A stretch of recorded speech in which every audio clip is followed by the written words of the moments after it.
like to welcome you to this presentation of Plymouth Profiles, where we have an opportunity to meet with people from the greater Plymouth community. And this is with the support of the local scene. Today, we're being supported in studio by Emily Christian, also by Melissa Matinsey, and in the control room, Tom Bolus. And without them, we could not be doing this. And today, we have a return guest from Beth Israel Deaconess. Once again, we welcome Dr. Kyle Trecartin. Dr. Welcome. Thanks for having me. And Kyle, you were here once before, but for our audience that may not have met you in the past, give us a little bit of your background. Sure. So I'm originally from New Jersey, made my way through training, and eventually completed my emergency medicine training and residency at Beth Israel Deaconess in Boston, so BIDMC. Because of some open jobs and, hearing some great things about the South Shore, made my way down here to Plymouth, and I've been here ever since 2017 as an emergency physician. I recently was given the honor of moving up to the chief medical officer position, originally interim about a year ago, and since January it's been permanent.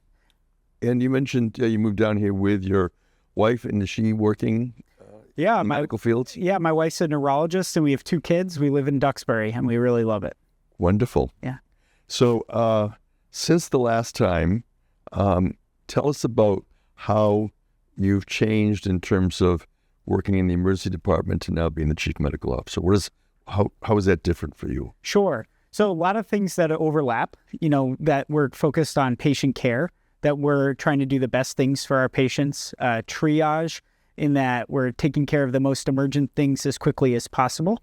But now a little more focus as well, in that I am responsible for ensuring that we have adequate access for surgical services that might not be emergent, that we have enough inpatient beds and nurses to take care of patients with pneumonia or congestive heart failure, and also responsible for a large number of employees and ensuring that they have a good work-life balance, that they enjoy working at our hospital, and that they're really engaged and have the tools that they need to take excellent care of our patients. So would it be fair to say that before, were you doing some hands-on patient care? Mm-hmm.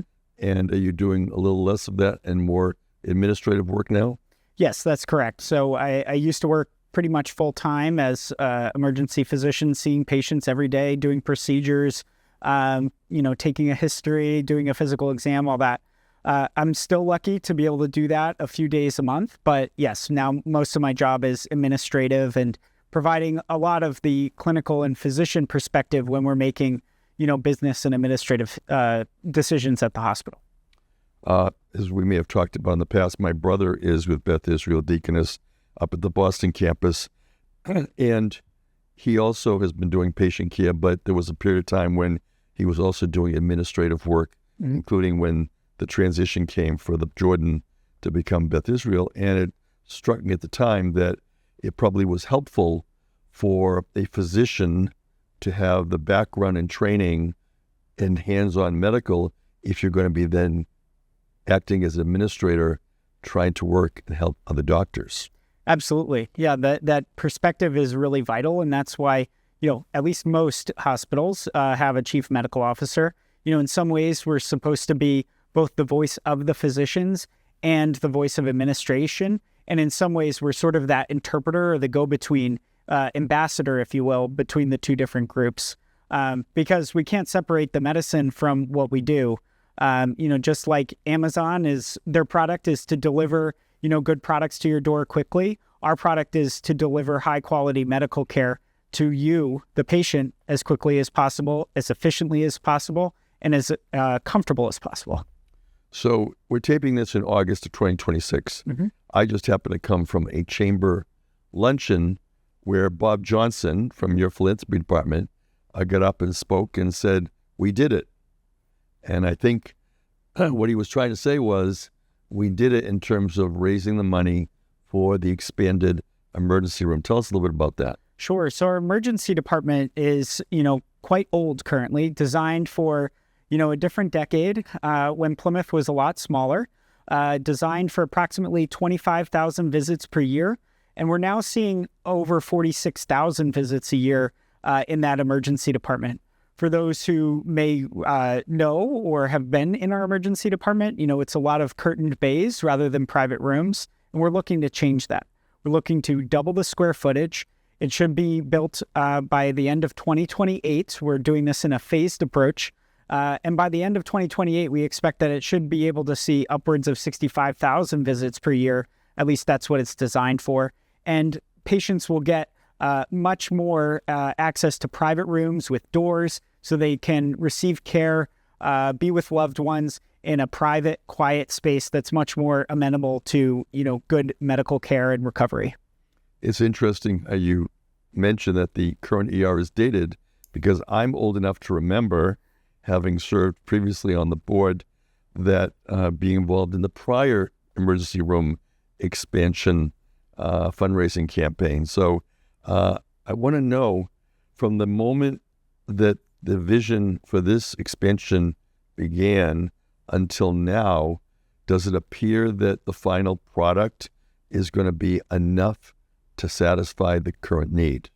Yes, I think so. We're going to have more than 60 private rooms all said and done, including 15 to 18 behavioral health beds that will be able to more appropriately take care of patients with behavioral health crises.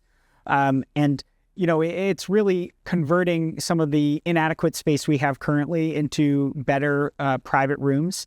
In addition, I think we have things that we can do on an operational front to more efficiently take care of patients and move them through the system overall. But yes, I think it's going to be quite large, and everybody will be quite impressed with the final product.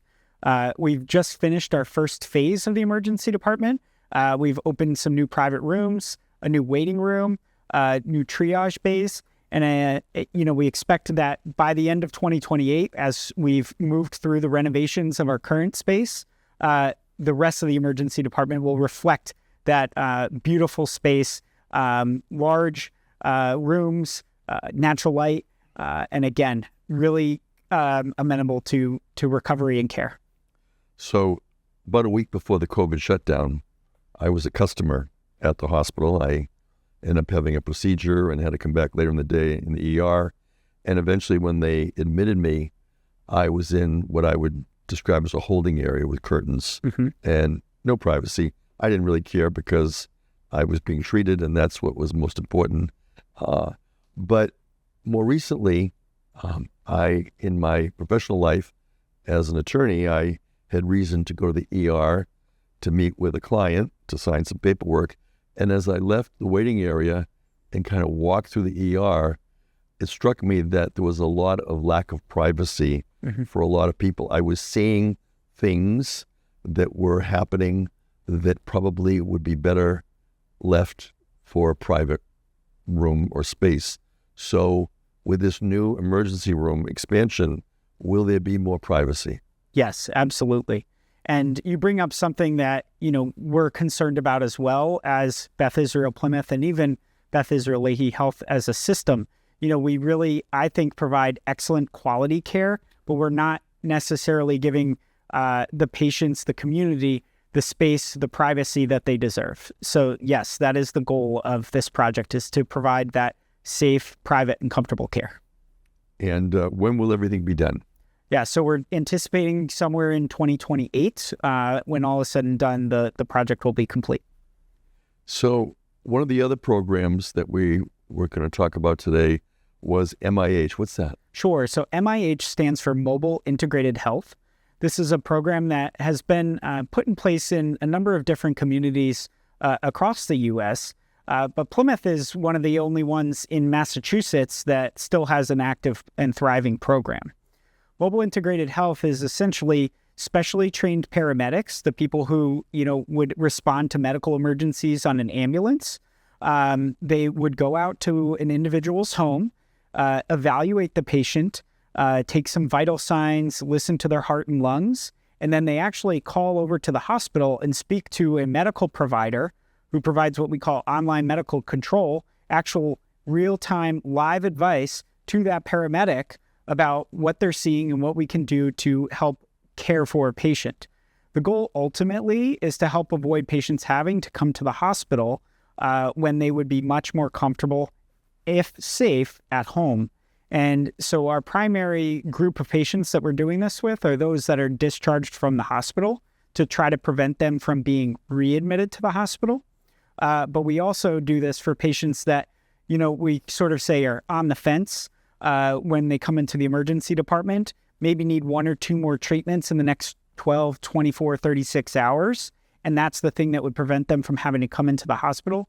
Our mobile integrated health team can often provide that care, right at home.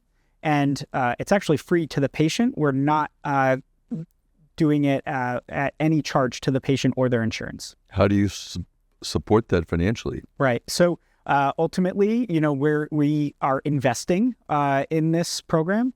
In addition, Plymouth County has been really generous and helped us support this program for a number of years as they recognize the benefit to the program.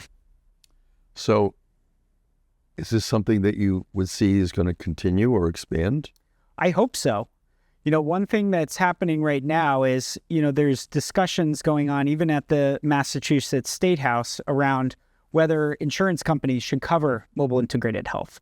I think Beth Israel Plymouth, or at least my personal opinion, is that we certainly should do that because I think it's a valuable service that patients enjoy.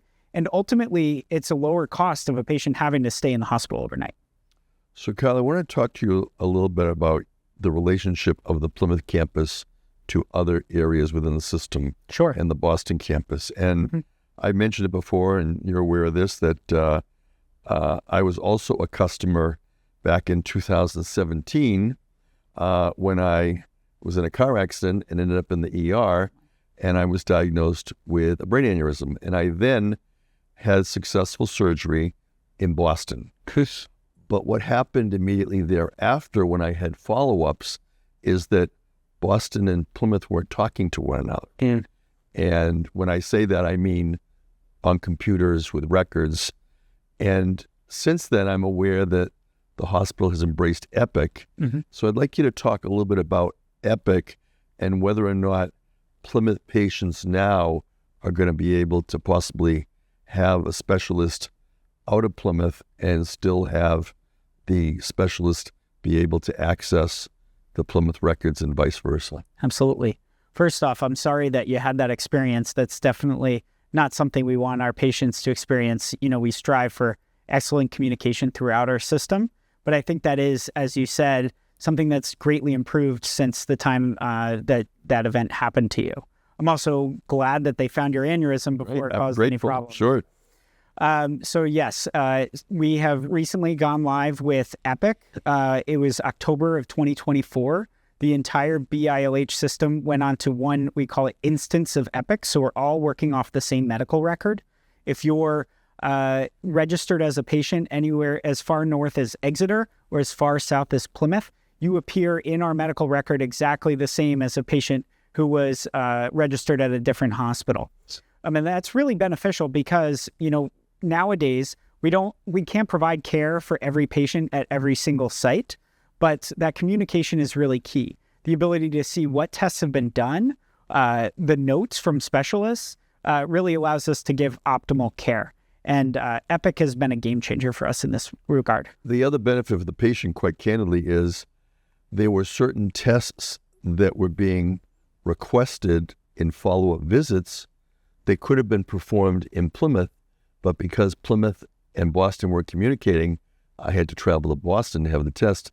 I'm trying to think if it was an MRI or a CAT scan or something, but clearly could have been done here. So I would guess now with this Epic being utilized that patients who are seeing a specialist in Boston could still have the tests ordered in Plymouth. Absolutely. Yes, you mentioned another one of the benefits. So one thing that I'd like to talk about is what we call our 2030 plan. So BILH's goal is by 2030, we deliver 70% of the care provided to our patients in community hospitals.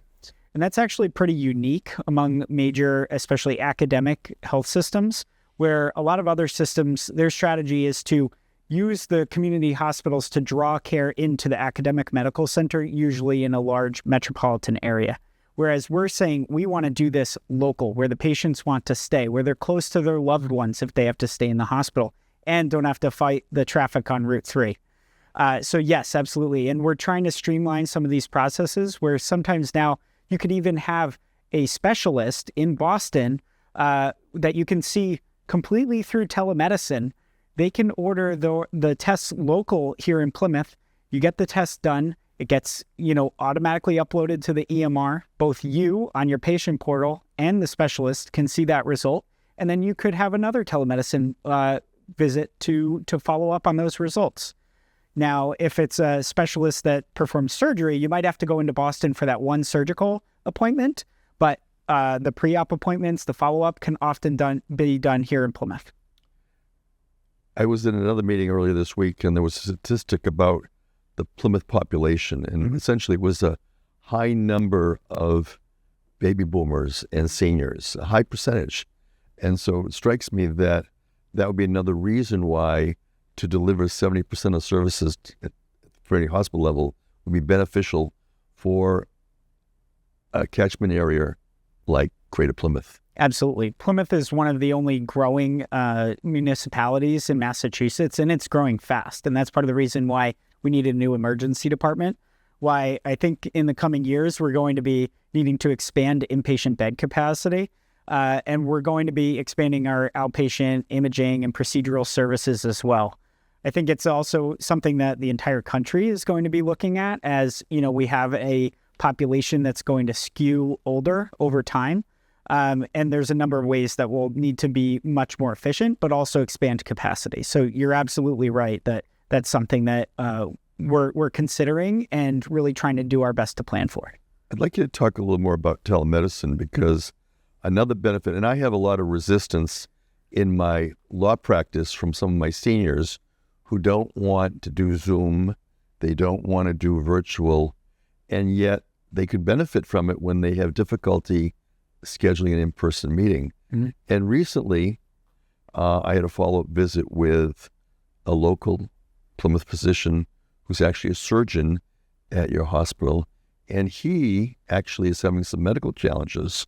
And so initially, the visits kept getting postponed, but eventually we set up a telemedicine visit, which for me as the patient was very satisfactory. So not only when you talk about home visits for patients, or we talk about other types of telemedicine, sometimes it can be the reverse, where the medical provider is unavailable in person, but becomes available for the telemedicine. Absolutely. A definite additional benefit of telemedicine and technology. And, I think nobody can really predict where this is going to take us in the coming years, but definitely an exciting advancement. Even back when I was in medical school, they were talking about robotic surgeries that were happening with surgeons in another state. Now, we're not doing that here at Beth Israel Plymouth at all, although we can talk about our new robot. But yes, in some distant future, it could be that you need to see some special surgeon that's only available, say, in California, and they could perform your surgery robotically and via telemedicine here in Massachusetts. Well, at a recent meeting of the Advisory Board of Trustees, I did see a presentation about the robot. Tell us. Yeah, sure. So we recently went live with a Da Vinci robot. It's a excellent, well-established piece of equipment that our surgeons can use any day of the week. And it provides minimally invasive surgical procedures to our patients. We recently celebrated over 100 surgeries, and I think we're nearing over 200 surgeries, and that's only in a few months. We are seeing trends towards faster recovery times, fewer patients that need to stay overnight in the hospital, and it's actually been shown to prolong surgeons' careers because of the ergonomics are better for surgeons as well. So, Kyle, I think one thing that everybody watching can relate to is the emergence of AI in so many areas of our life. Sure. And in my professional work, we have to be careful. And yet we've been told that failing to embrace AI may someday be malpractice, because AI should at least be checked, but not necessarily followed. And there have been problems with people not doing the regular due diligence and research to check to make sure that AI is delivering correct information. But on the other hand, I found it to be of great benefit with a number of applications. And I'll just use one, and that is when I am the host of a Zoom virtual meeting, I can press a button, and at the end of the meeting, outspits a summary, outspits bullet points and action items. And so I don't need to take copious notes. I don't need a scribe, as you've had in the past. And so I want to know, from your point of view, as a physician and as an administrator at the hospital, how is Beth Israel embracing AI? Sure. So I'll say that we're taking a safety-first approach. We never want to go too fast and put patients or their privacy at risk. And so there is a very robust governance structure from the very front line all the way to the top to review any AI tool and ensure that it's safe from a patient privacy and HIPAA perspective, from a cybersecurity perspective, and medical decision-making perspective before anything gets rolled out.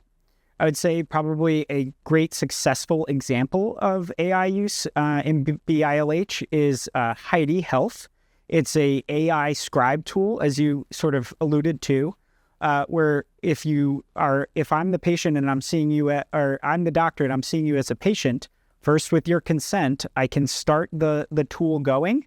It transcribes everything we say, doesn't record it, just transcribes in writing the words that we're saying.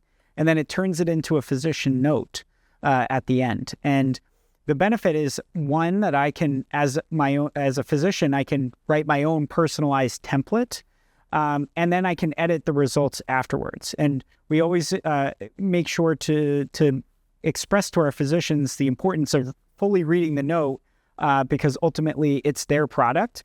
But the AI greatly speeds that process. And what I really realized is the amount of mental capacity when I'm in the emergency department that I devote to writing the note was something that I didn't even realize was happening. If you were telling me, say, about your chest pain and when it started and what you were doing when it started, I think I was really using a little bit of my brain power to sort of write mental notes so that I could come back and write that maybe 15, 30 minutes or maybe even at the end of my shift later. And that was taking some mental capacity. And what I found is Heidi does a great job of even remembering small details that I couldn't have recalled when I was writing that note. And also, I leave the shift feeling less mentally drained and on time, which is a real benefit to our physician workforce.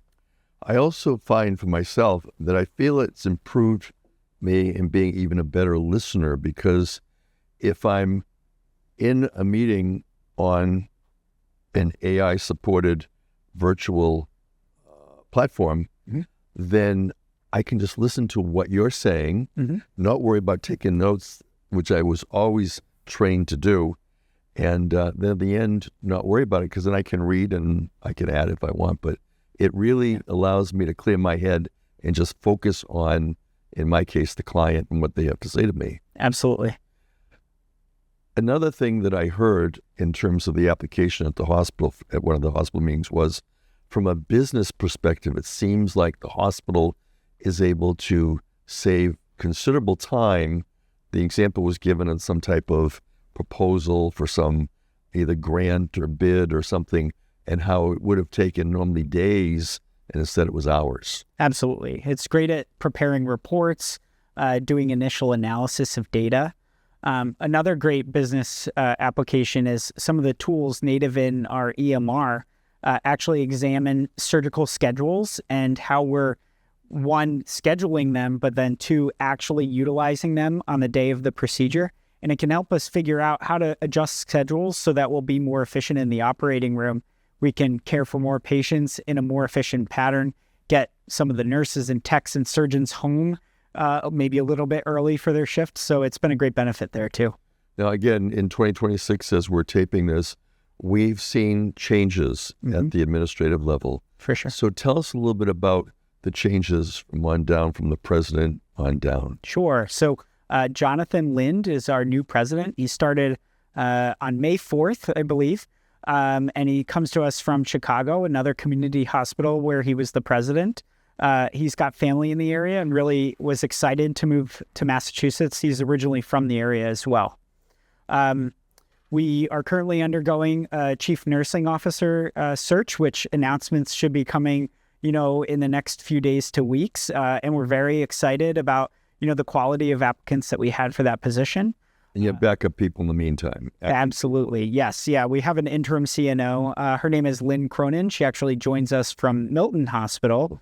And she's going to be moving up to a system role, working on nursing operations at a system level. So we're very excited for her for that promotion. And then we also have a new chief operating officer. His name is Matt Hesketh. He joins us. He was previously at Boston Medical Center South. He was the president there. And he's been a great addition to the team. I believe he's been here just about a month and already has made some really great operational changes.